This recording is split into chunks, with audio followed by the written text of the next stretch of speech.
أعوذ بالله من الشيطان الرجيم پناہ مانگتا ہوں میں اللہ کی شیطان مردود سے۔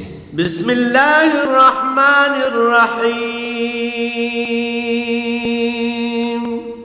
شروع اللہ کا نام لے کر جو بڑا مہربان نہایت رحم والا ہے۔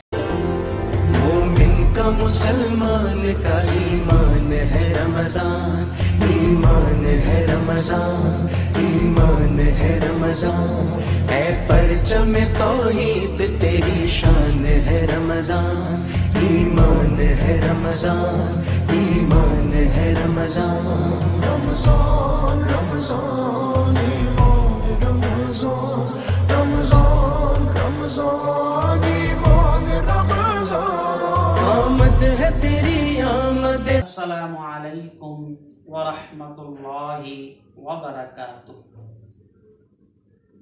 الحمد للہ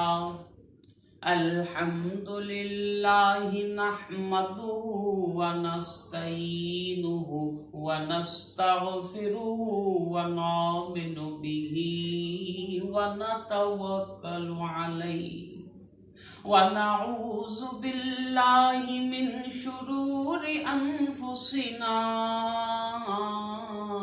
ومن سیئات اعمالنا، من یہدہ اللہ فلا مضل لہ ومن یضللہ فلا ہادی لہ، ونشهد أن لا إله إلا الله وحده لا شريك له، ونشهد أن سيدنا ونبينا ومولانا محمدا عبده ورسوله، صلی اللہ تعالی علیہ وعلی آلہ واصحابہ وبارک وسلم۔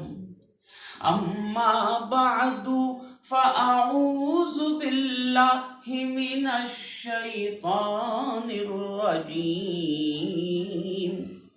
بسم اللہ الرحمن الرحیم۔ شہر رمضان الذی انزل فیہ القرآن،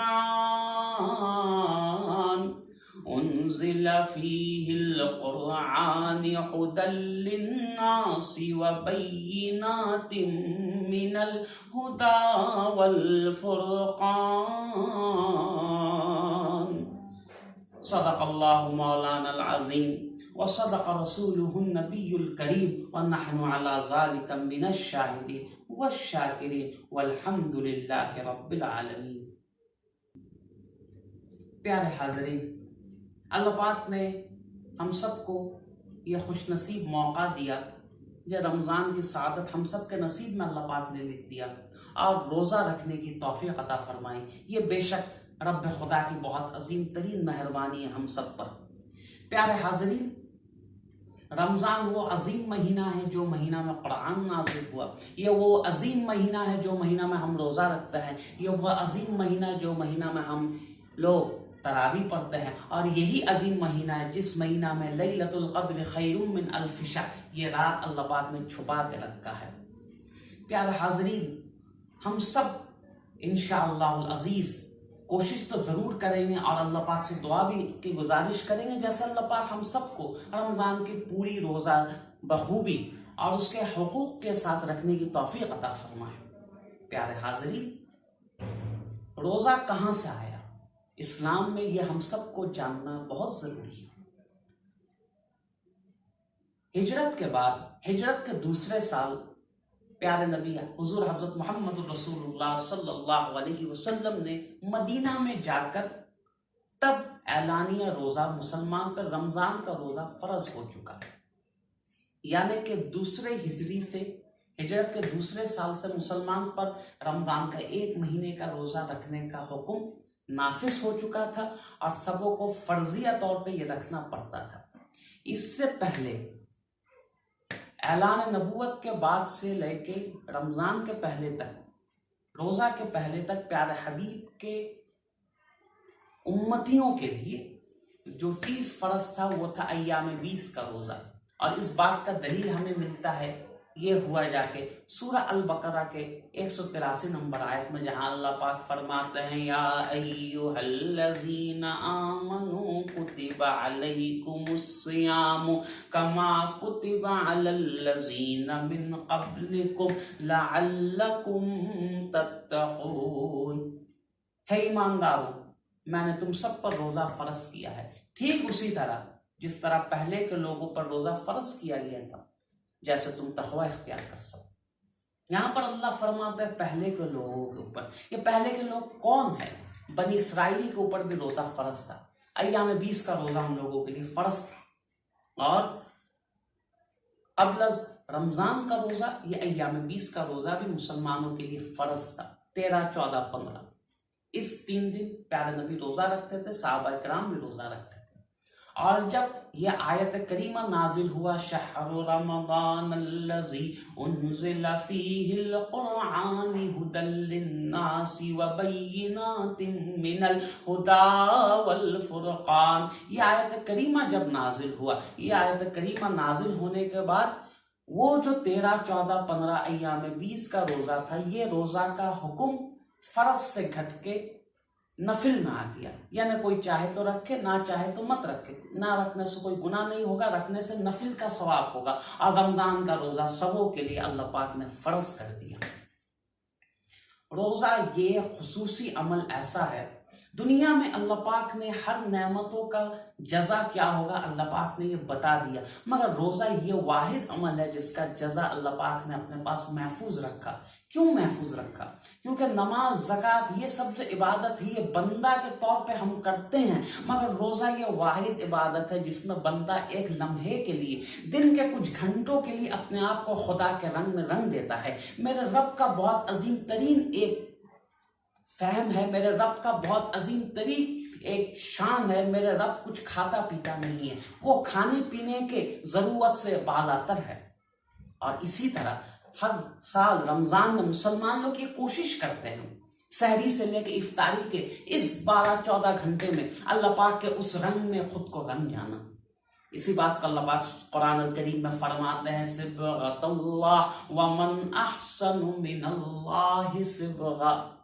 اللہ کا رنگ تم میں سے کون بہتر ہے جو خود کو اللہ کے رنگ میں رنگ دے.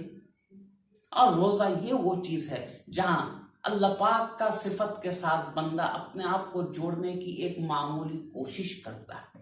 اور اسی لیے روزہ کا جزا اللہ پاک نے اپنے پاس چھپا کے رکھا. الصوم لی وانا اجزی بہ، یہ روزہ صرف میرے لیے ہے اور قیامت کے دن میں اللہ خود اس کا جزا روزہ داروں کو عطا کروں گا.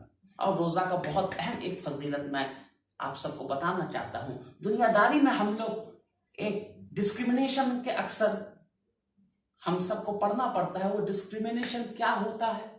وہ ڈسکریمنیشن ہوتا ہے نارمل پبلک اور وی آئی پی پبلک. آپ جائیے گا نارمل پبلک کے لیے الگ راستہ، وی آئی پی پبلک کے لیے الگ راستہ. نارمل پبلک کے لیے الگ اسکول کالج، وی آئی پی او کے لیے الگ اسکول کالج.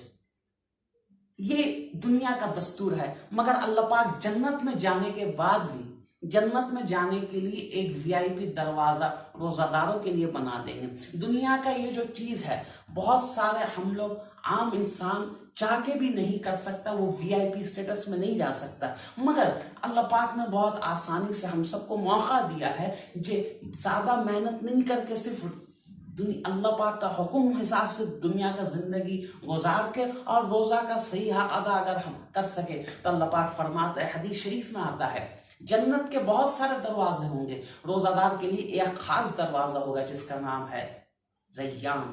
اور یہ وہ دروازہ رہے گا جس دروازہ سے فرشتہ لوگ روزہ داروں کو آواز دیتے رہیں گے، این الصائمون این الصائمون این الصائمون. روزہ دار تم کہاں ہو، تم کہاں ہو؟ آج تمہیں کہیں اور جانے کی کوئی ضرورت نہیں، تم یہاں آ جاؤ، تم اسی دروازے سے تم اندر چلے جاؤ. یعنی کہ میرے رب نے دنیا میں وہ عطا ہم سب کو جو دنیا میں آپ کوشش کر کے بھی آپ وی آئی پی اسٹیٹس نہیں مل سکتا. اگر آپ روزہ کا حق صحیح سے ادا کریں تو قسم خدا کی پیارے حبیب کا فرمان یہ ہے کہ آپ کے لیے بیت الرضوان جنت میں ریان کا جو دروازہ ہے یہ آپ کے لیے خصوصی طور پہ کھل جائے گا اور اسی دروازے سے آپ اندر چلے جائیے گا۔ حدیث شریف میں روزہ کے فضیلت کے بارے پیارے حبیب حضور حضرت محمد رسول اللہ صلی اللہ علیہ وسلم فرماتے ہیں من صام رمضان ایمانا و احتسابا غفر له ما تقدم من ذنبه، جو شخص نے رمضان کا روزہ اور افطاری بخوبی اختیار کیا اللہ پاک نے اس کا اگلا اور پچھلا سب گناہ معاف کر دیا۔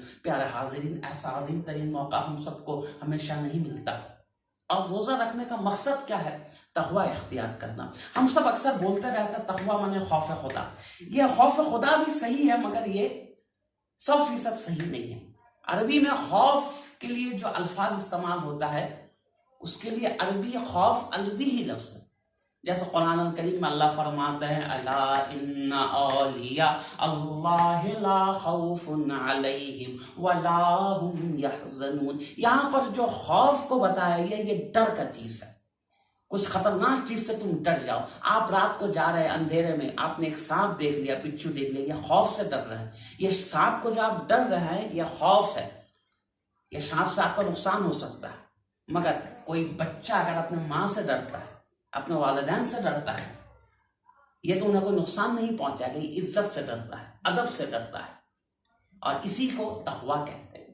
اسی لیے تقوی اتقوا سے آیا ہے، جے اللہ کو ایسا خوف کرو جو میرا رب اس خوف کا حقدار ہے۔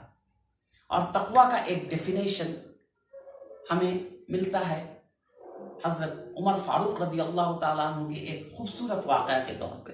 حضرت عمر فاروق تب خلیفہ ہیں، صحابہ کرام کا مجمع بیٹھا ہوا، حضرت عمر فاروق نے ایک چیز پوچھا یہ تقوی کیا چیز کا نام ہے؟ اس وقت وہاں پر موجود تھے حضرت ابی ابن کعب رضی اللہ تعالیٰ عنہ، قرآن الکریم کے ایک مشہور قاری، اور حضرت ابی ابن کعب وہ شخص ہے جنہوں نے رمضان میں سب سے پہلے تراویح نماز کا امامتی انہوں نے ہی کیا تھا۔ 20 رکعت تراویح کا دستور حضرت فاروق اعظم حضرت عمر ابن الخطاب نے شروع کیا تھا، اور پہلا امام جو مقرر ہوئے تھے وہ تھے حضرت ابی ابن کعب رضی اللہ تعالیٰ۔ تو حضرت ابی ابن کعب رضی اللہ تعالیٰ عنہ کو جب یہ بات حضرت عمر فاروق نے پوچھا تو حضرت ابی ابن کعب نے کہا ہے امیر المؤمنین، فرض کیجئے آپ اندھیرے رات میں ایک جنگل سے آپ گزر رہے ہیں، وہ جنگل ایسا ہے جو جنگل بھرا ہوا ہے نوخیلا کاٹے والا درخت سے، پتا بھی سب نوخیلا ہے، اور ہر جگہ خطرناک زہریلا جانور ہونے کا خدشہ ہے۔ ایسے حالات میں آپ وہ جنگل کیسے پار کیجیے گا؟ تب حضرت عمر بن الخطاب رضی اللہ تعالیٰ عنہ فرماتے ہیں تب تو بہت اطمینان سے، بہت پھونک پھونک کے قدم رکھنا پڑے گا، جیسے کوئی زہریلا بچھو پہ میں پیر نہ رکھ دوں، کوئی زہریلا سانپ پہ میں پیر نہ رکھ دوں، کوئی نوخیلا چیز سے، کوئی نوخیلا درخت سے میرا کپڑا نہیں لگ جائے، میرا ہاتھ نہیں کٹ جائے۔ تو حضرت ابی بن کعب فرماتے ہیں ہے خلیفہ یہی ہے تقوی۔